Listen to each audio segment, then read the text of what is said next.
வரி பங்கீடு தொடர்பா சொன்னீங்க. தமிழ்நாட்டில் இருக்கிறவங்களுக்கு 29 பைசா தான் கிடைக்குது, ஹிந்தி பேசுற மாநிலங்கள்ல 2 ரூபாய்க்கு மேல கிடைக்குதுன்னு சொன்னீங்க. அதே மாதிரி கிடாவெட்டு பத்தியும் பேசுனீங்க. சோ இந்த பரப்புரைகள் வாக்குகளா மாறுமா? வாக்குகளாக நிச்சயமாக மாறும். ஏன்னா எங்களுடைய கூட்டணி பலமாக இருக்கிறது, மக்களிடம் வரவேற்பு இருக்கிறது. எல்லாத்துக்கும் மேலே செய்தி போய் சேருதில்ல. நாங்கள் என்ன சொல்ல வரோன்றத மக்களுக்கு புரிகின்ற வகையில் அவர்கள் ரிலேட் பண்ணுற வகையில் நான் சொல்கிறேன்ல, நம்ம தமிழ்நாட்டுக்கு வரி இவ்வளோதான் வருதுன்றதை நான் அதை புட்டு வச்சு பேசிக்காக ஒரு சிம்பிளிஃபை பண்ணி சொல்கிறது அவங்களுக்கு கண்டிப்பாக எடுக்குதில்ல. எடுக்கிறதுனால தானே எல்லாரும் திருப்பி கேட்குறாங்க, அதனால தானே வைரல் ஆகுது, அதனால தானே எல்லாரும் ஷேர் பண்ணுறாங்க. அதை டியூஷன் தடை பண்ணுவேன், ஹோம்ஒர்க் தடை பண்ணுவேன் அப்படின்றத சொன்னீங்க. அதுக்கு மக்கள் எப்படி ரெஸ்பாண்ட் பண்றாங்க? அதுக்கு இன்னும் அந்த அதிகாரம் எனக்கு வரல. ஆனால் வந்தால் 3 நிறுத்தி டியூஷன் ஹோம்ஒர்க் மட்டும் இல்லை, எக்ஸாமே நிறுத்திடுவேன்.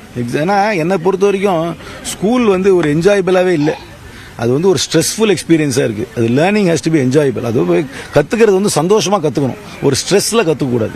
ரெண்டாவது, சின்ன வயசுலேயே எக்ஸாமினேஷன் கொடுக்கறது தேவையே இல்லாத விஷயம். வெறும் ஒரு 3 வயசு 5 வயசு குழந்தைக்கெல்லாம் எதுக்கு எக்ஸாம் கொடுத்து மார்க் கொடுத்து அவர்களுக்கு சில ஏதாவது ஒரு குழந்தை அதிகமாக வாங்கும், ஏதாவது ஒரு குழந்தை கம்மி மார்க் வாங்கும். இந்த கம்மி மார்க் வாங்குற குழந்தைக்கெல்லாம் நிறைய மன அழுத்தம்லாம் வருது, அப்புறம் கம்பேரிசன்லாம் நிறைய ஆகுது. என்னை பொறுத்த வரைக்கும் தேவையே இல்லை. அந்த வயசில் ஒரு குழந்தைக்கும் ஒரு டேலண்ட் இருக்கும், ஒரு குழந்தையும் ஒரு ஸ்பீடில் தான் கற்றுக்கும்.